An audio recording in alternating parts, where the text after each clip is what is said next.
উচ্চপদস্থ কর্মকর্তাদের উপস্থিতির মধ্য দিয়ে আমাদের যে অনুষ্ঠান চলছে, আমরা ক্লাবের পক্ষ থেকে, প্রতাপগড় গ্রিন ক্লাবের পক্ষ থেকে আরকা দপ্তর ও মাতৃপক্ষের সূচনা হয়। তৃতীয় থেকে উদ্বোধন শুরু হয়েছে, চতুর্থীতে বললাম তো রোজই উদ্বোধন হচ্ছে এবং সবার মধ্যে একটা আনন্দের যে একটা ভাব সবার মধ্যে আমরা দেখছি।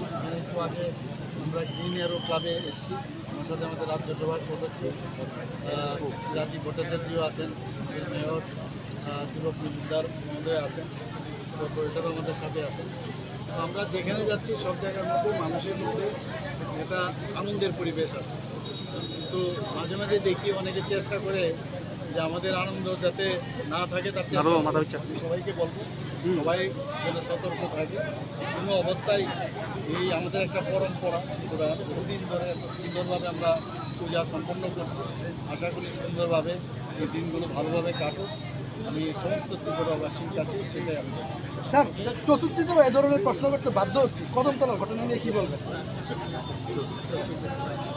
কদমতলার ঘটনা নিয়ে কী বলবেন? কদমতলার ঘটনা তো ঘটনা হওয়ার পরে আমাদের তরফ থেকে, আমাদের সরকার এবং আমাদের আরক্ষা দপ্তর এবং অ্যাডমিনিস্ট্রেশনের তরফ থেকে যা যা করা আমরা করছি সেখানে নিয়ন্ত্রণে আপাতত আছে এখন, এবং যথাযথ ব্যবস্থা আমরা নিশ্চয়ই করবো যাতে শান্তি বজায় থাকে।